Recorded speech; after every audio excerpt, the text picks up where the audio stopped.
What's good, everybody?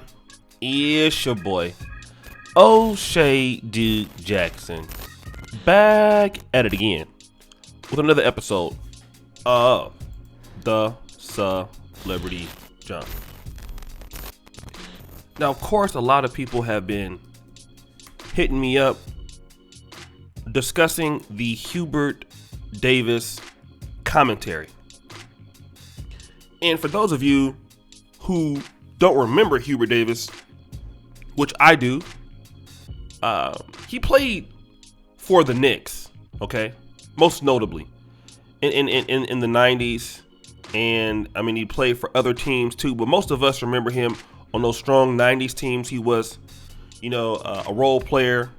He was what we would consider at this time a 3-and-D player.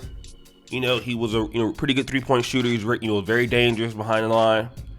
And he came in and he was he's a pretty good player, right? You damn sure didn't want to leave him open because he would tax your ass, okay?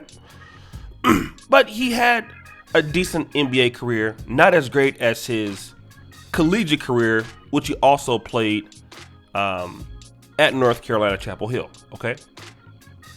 Now, after the his NBA career was over, 8 years after that, he became a North Carolina assistant, okay? And after being the assistant to Roy Williams and after working for ESPN, he was then named the coach of the North Carolina Chapel Hill. Now, Davis, who is married to a Caucasian lady by the name of Leslie, they have 3 children together. He had a press conference, and I'm going to kind of talk about what he said in the press conference.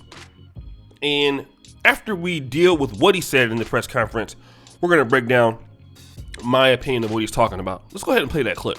It is significant, Steve. It's significant that I'm African American and I'm the head coach here. It's significant.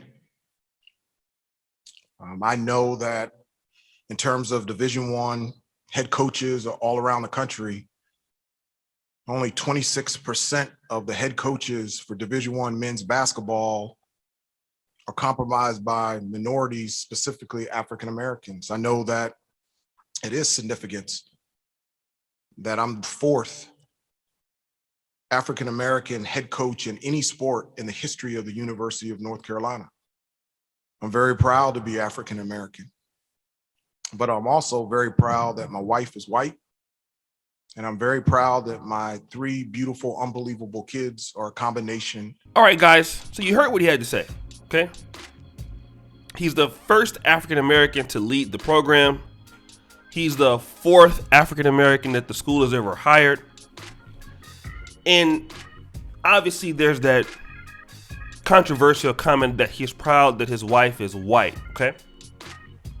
Now, on the surface level, many guys would be like, well, that's definitely buffooning and all of that, which it is, okay? But let's look at what the deeper meaning of this is, okay? And why a lot of black men like him don't get any respect, okay? Here's a black man, Hubert Davis, who's an assistant to Dean Smith, waiting for a chance for an opportunity under the white man's system.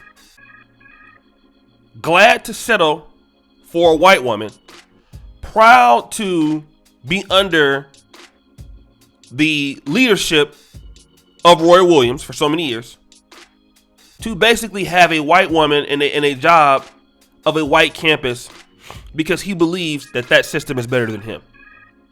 That's really what we're dealing with. And there are a lot of African American men, a lot of talented positions that don't get any respect because of that attitude. And a lot of black women, a lot of black people look at a guy like Hubert Davis and you will call him what we would say a sellout. Because you want to say that you're proud to be African American, and knowing all the discrimination that our people went through, but you're also proud to have the white woman that African Americans were hung for wanting to date. or even being accused of dating. You see, you can't be proud to be, and many people's ideas or ideologies are the ideology behind some folk. It's very difficult to be proud to be both, because you cannot say African American without there being suppression from white people. The same other African Americans that have been turned down at the same university that you're trying to work at, that were qualified and didn't get an opportunity because it could have been possible racism there. And then here's the black men that don't want to compete against the white men. In many black folk eyes, you're not trying to be like Ice Cube and starting your own 3-on-3 league. You want to work in the same system and infrastructure. That's how a lot of folks are going to see this. And you're glad to have his woman and you're glad to have his mixed kids because you feel that that makes you better. Your mixed children are going to be light. They are light. They're mulatto. So they're in a different class. You're proud to have a white wife because that makes you look good. It makes you acceptable. And it makes you non-challenging, non-threatening. Because when you have a white wife, automatically they're going to think that, hey, well, this is one of our guys. That's how it comes off. Whether he wants to say that or not, that's how a lot of black people process that. Okay, so you have a white wife. You want to work at the UNC. You're proud to be an African American. You're glad to get a chance. Okay, here's a guy that's non-threatening. He's one of our guys. He just happens to be black, but he's non-threatening. He's not a guy that's ever going to compete against us.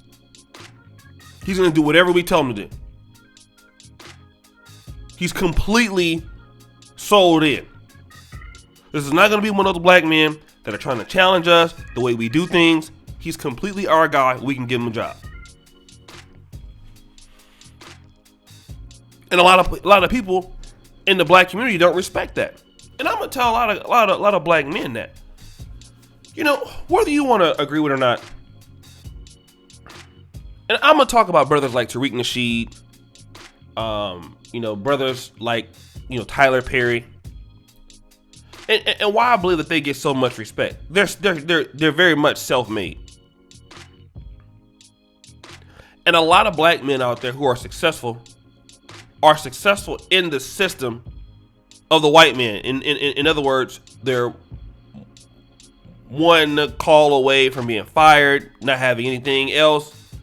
Whereas a lot of these black women out there are looking for black men, if we really want to be honest, that have systems that are competing against other groups. Starting your own industry that makes you a man. And Glenn Cameron said, you cannot really be an alpha male if you work for someone else. Okay? I think this is what is going on. Not to say that he doesn't have businesses or he doesn't own properties. I don't know. He could. But I think what a lot of our people are looking for is for black men that are going to compete. Not be so proud to be proud of the white woman. But how many of you will say I'm proud of the black woman? You can say whatever you want to say about me. You can say, oh shit, you harsh on the sisters. One thing I will never say, I'm proud to be with somebody else's women. Never. That's saying that our people aren't good enough. One thing I do pride myself on is I stick with our people. When I'm in Africa, I'm proud to be there. I'm in Uganda, I'm proud to be there. When I'm in the black manosphere, and trust me, we could have took this thing to the mainstream manosphere. I'm proud to be here. But the LAR movement used to always tell me, we don't have everything right now, but we can.